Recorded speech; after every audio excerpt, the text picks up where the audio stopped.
Kärpät ja Pelikans tahkosivat tasaisen liigaottelun lauantai-illan ratoksi. Pelikans oli pelissä hyvin mukana, mutta Kärpät käytti maalipaikkansa paremmin hyväkseen. Loppulukemat Raksilassa 4-2. No värikäs peli.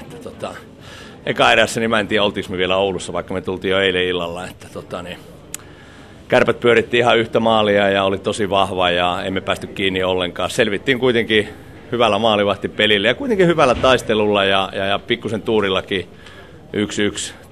Tosi tuurinkantamoinen oma maali ja loppujen lopuksi kaveri sitten teki mylläköitten jälkeen siinä sen tasoituksen. Toinen erä oli meidän erä ihan puhtaasti, että oliko se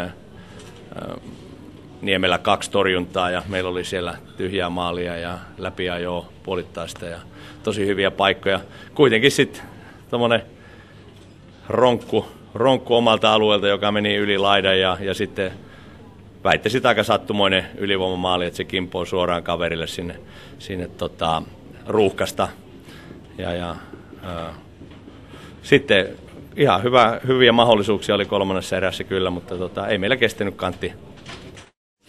No erittäin makeat pisteet meille kyllä, että päästiin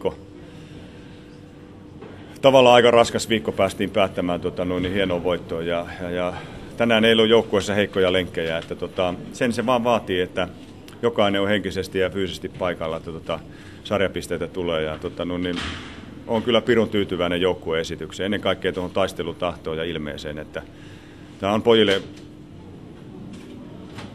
kauhean raskas vaihe kaiken kaikkiaan ja nyt kaikki pisteet, mitä pystytään napsimaan, niin niistä täytyy olla kyllä tyytyväinen. Että hieno voitto meiltä. Antti Aarnio maukas 4-2 vuotta Pelikaaneista. Millaiset kommentit pelistä? No joo, että intensiivinen peli ja meiltä hyvää lähtö tuohon heti alkuun. Ja ehkä paras eka erä meiltä, mitä tällä kaudella esitetty, vaikka numerollisesti ei ollut 1-1, mutta kuitenkin hyvä peli meiltä. Pelikans sai kuitenkin toisessa ja kolmannessa erässä ihan hyvin otetta, mikä kuitenkin ratkaisi se, että Kärpät teki maaleja enemmän. No en tiedä, että siihen toka erä alkuun ne pääsi aika hyvin, että me saatiin paljon jäähyjä sinne ja jauhetaan ja uskotaan oman tekemiseen, niin kyllä se sieltä vaan voitot aina tulee. Että ainakin itsellä on tuo kärsivällisyys, kun lukee isolla taululla, niin sitä siihen luotetaan ja oman tekemiseen luotetaan. Niin näillä on mennyt. Itsellesi luistiin kulki ja taklaukset tuntuivat osuvan kohdilleen. Mitä mieltä omasta esityksestä? No ihan hyvä, että voisi vähän vissiin, tai lunssa vähän rajoittaa, niin pääsee vähän rauhallisempaan peliin, että näköjään menee sitten paremmin nuo pelikin. Pelaat Kärppien kolmosketjussa Tommi Paakkolanvaara vieressä. Minkälainen oma roolisi on siinä? No me siinä Normion Teemun kanssa ihan mukavaa pelata, että tietää, että toinenkin rouhii siellä toisella puolella, niin siinä saa sitten hyviä niittipaikkoja ripaareista.